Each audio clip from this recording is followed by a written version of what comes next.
महा महासती पठान सुत पार्ट 14। आज दिनांक 7 जून 2025।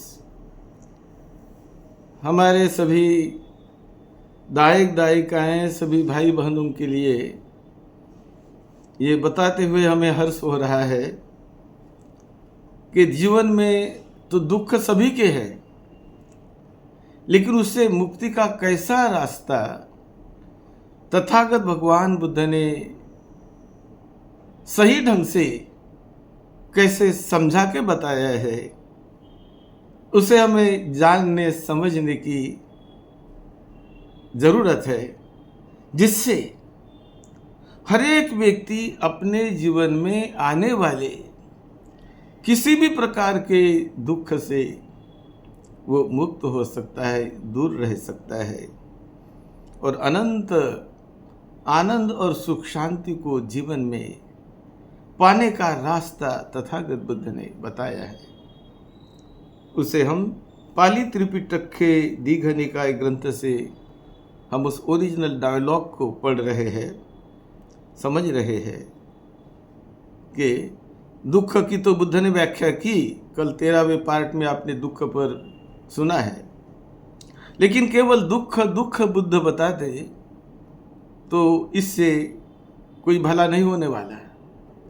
किसी को लगता है कि क्या सारा जीवन ऐसे ही दुखमय है क्या जीवन में कोई सुख शांति भी आती है क्या? ऐसा सवाल निर्माण हो जाता है सामान्य व्यक्ति के मन में। यह सही बात है।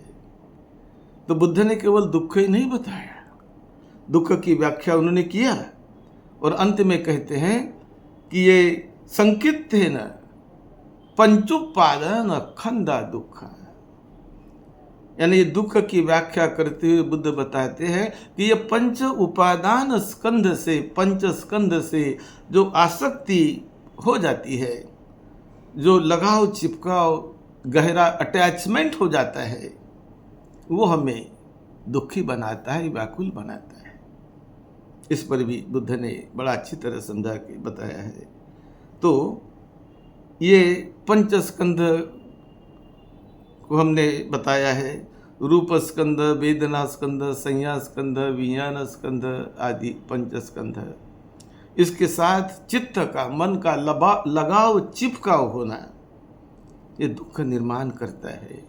अतिरेक, अति लगाव और चिपकाव ये दुख को मल्टीप्लाई करता है और बढ़ाता है। तो फिर आगे जाकर बुद्ध बताते हैं इस सूत्र में, दुख समुदय सच्च निर्देशो, कि दुख जो होता है कैसे निर्माण होता है? अपने आप आता है क्या? कौन निर्माण करता है इस दुख को?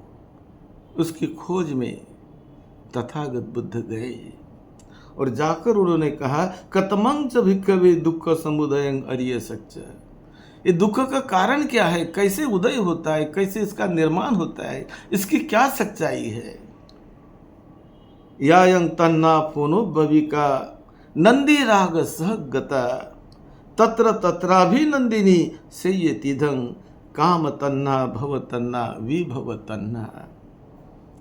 तो ये जो दुख निर्माण होता है, ये तृष्णा के कारण, अति आसक्ति के कारण, और अति आसक्ति, एक्सट्रीम आसक्ति को जब बुद्ध समझाते हैं तो तृष्णा भी होती है, काम तन्ना, काम वस्तुओं के प्रति, विषय भोगों के प्रति तन्ना, तो ये भी एक तृष्णा उससे निर्माण होती है।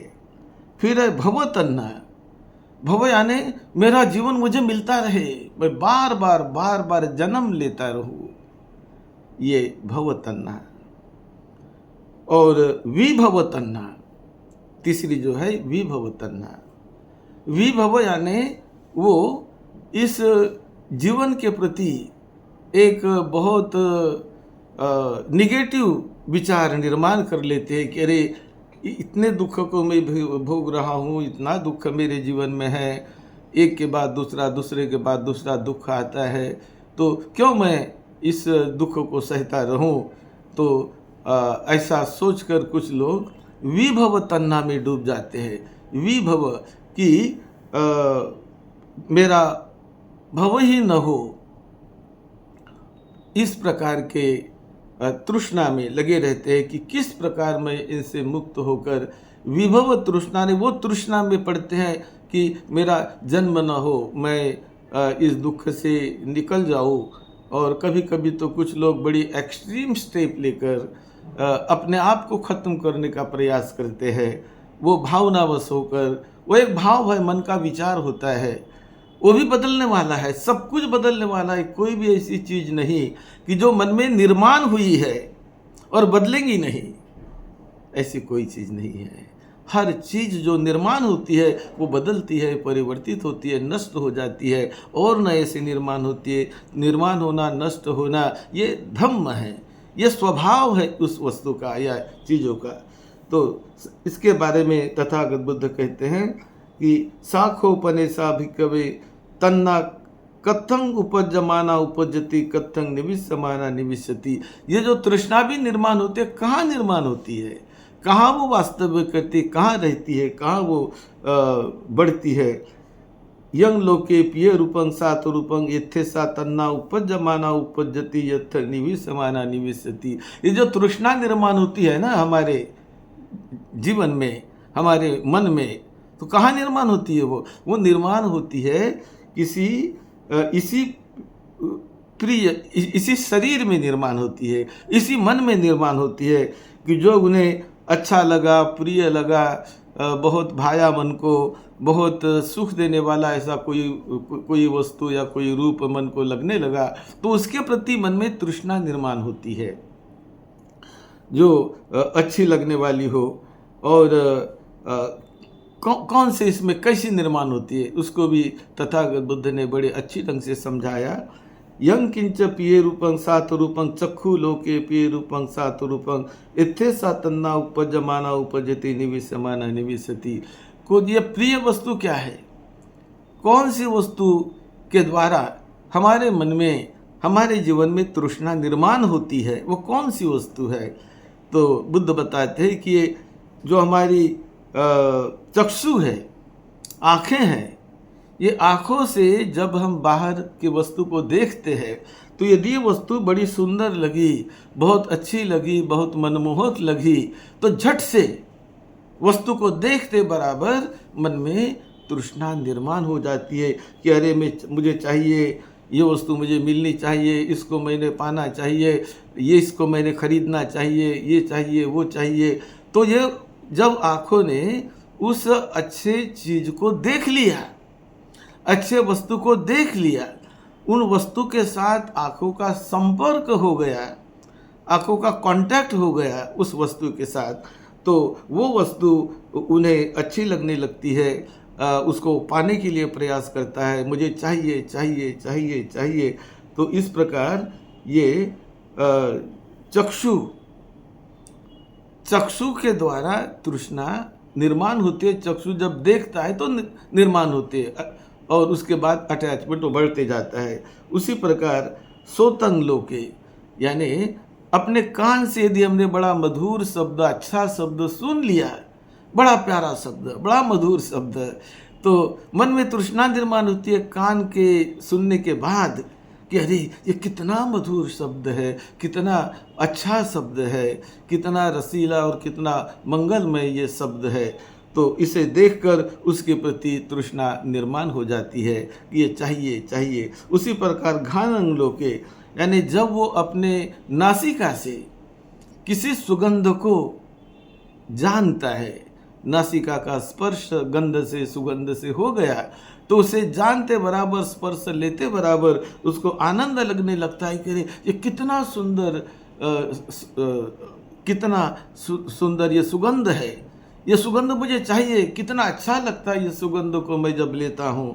तो उस नासिका ने सुगंध को ले लिया और मन में उस विशेष सुगंध के प्रति आसक्ति निर्माण हो गई, तृष्णा निर्माण हो गई। वो चाहता है कि ऐसी सुगंध मुझे चाहिए, ऐसी सुगंध मुझे चाहिए, इस प्रकार वो करने लग जाता है। उसी प्रकार जिह्वा लोके, जिह्वा यानी हमारी जिह्वा, हमारी टंग, ये जीभ, ये जिह्वा के द्वारा हम किसी पदार्थ को चखते हैं, उसका स्वाद हमें समझ में आ जाता है। तो जिह्वा ने किसी पदार्थ को खा लिया, चख लिया, और वो स्वाद बड़ा ही अच्छा लगने लगा, तो इतनी तृष्णा निर्माण हो जाती है उस स्वाद के प्रति, अरे वो स्वाद मुझे चाहिए, वो स्वाद चाहिए मुझे। तो ये जिह्वा उस तृष्णा को निर्माण करते कि बार बार मुझे वही स्वाद मिलना चाहिए, वही स्वाद मुझे मिलना चाहिए। तो इस प्रकार वो जिह्वा के द्वारा ये तृष्णा निर्माण होती है हमारे मन में, शरीर में। कायो लोके, इस काया के द्वारा हमारा जो शरीर है, जो काया है, ये काया का स्पर्श जब बाहर के वस्तु से हो जाता है, बड़े सुंदर अच्छे वातावरण से स्पर्श हो गया, बड़ा अच्छा लगने लगा, तो ये काया का स्पर्श अच्छी चीज से होने लगा, मनमोहक चीज से, मनमोहक वातावरण से संपर्क काया का हो गया, तो बड़ा उसे अच्छा लगने लगता है। और कोई बहुत गर्मी का स्पर्श हुआ तो अच्छा नहीं लगता, अरे ये बड़ी गर्मी है, बहुत पसीना आ रहा है, ये मुझे नहीं चाहिए। और कोई ठंड आए, अरे बहुत अच्छा है, बहुत अच्छा है। लेकिन अति ठंडी भी हो तो वो भी नहीं चाहिए, उससे वो भी दुख देने वाली होती है। और इसी प्रकार मनोलोके पिए रूपं सात रूपं, ये मन भी इंद्रिय है, और ये मन में भी ऐसी तृष्णा निर्माण हो जाती है। मन को अच्छी लगने वाली चीज, मन में अच्छा निर्माण होने वाला विचार, तो विचार बार बार वो मन में निर्माण होवे, बार वही विचार मेरे मन में आए जो मुझे सुख देता है, मुझे आनंद देता है, मुझे शांति देता है, वही विचार मेरे मन में आना चाहिए और दूसरा नहीं आए। तो इस प्रकार का मन प्रयास करता है, तो ये तृष्णा, मन में भी तृष्णा निर्माण हो गई, विचारों के साथ, संकल्पों के साथ, अपने भावों के साथ। मन में कई प्रकार के भाव आते रहते हैं, और उस किसी भाव के साथ यदि मन आसक्त हो गया, उसके साथ अटैचमेंट बढ़ने लगी, तो वो तृष्णा बार बार निर्माण होगी और वो दुख देगी। तो ये जैसे प्रिय व्यक्ति के साथ होता है, उसी प्रकार वो अप्रिय यानी पसंद न आने वाली के साथ भी ये वितृष्णा निर्माण होते, अरे ऐसा मेरे साथ न हो, ये निर्माण न हो, ये विचार मेरे मन में न आए, ये भाव मेरे मन में न आए। ये 6 जो इंद्रियां है, 6 इंद्रियों के द्वारा जो स्पर्श होता है विश्व के वस्तुओं का, लोगों से हमारा संपर्क इन्हीं 6 इंद्रियों के साथ आता है। तो वो आकर यदि मनोभाव अच्छा लगने लगे, तो अच्छा लगने से वो तृष्णा निर्माण करता है। अच्छा नहीं लगता है तो उससे भागने का प्रयास करता है कि मुझे नहीं चाहिए। लेकिन ये दोनों एक ही सिक्के के दोनों पहलू है। बहुत तृष्णा निर्माण करो वो भी दुख देगी, और तृष्णा से तिरस्कार करने लगो वो भी दुख देगी। इसीलिए तथागत बुद्ध इन दोनों से बचकर जो रास्ता बताते हैं, मध्यम मार्ग, मिडल पाथ, उसे हमें जानने की, समझने की ज़रूरत है। हम इस पर और चर्चा करेंगे कल के एपिसोड में। आप और चर्चा सुनिए। आप सबका मंगल हो, सबको निरोगत्व मिले, लंबी उम्र मिले, सुख शांति मिले। यही मंगल मैत्री के साथ सद्धम्म की सेवा में, आपकी सेवा में डॉक्टर भदंत राहुल बोधि महाथेरो, आप सभी का मंगल हो। सबको धम्म से एक ऊर्जा मिले, शक्ति मिले, और मंगलमय आपका जीवन होवे, यही मंगल मैत्री। आप इस वीडियो क्लिप को शेयर करिए, लाइक करिए, सब्सक्राइब करिए, अपने रिश्ते वालों को, भाई बहनों को, दोस्त मित्रों को भेजिए और धम्म का लाभ लीजिए। सबका मंगल हो, सबका मंगल हो। साधु साधु साधु साधु।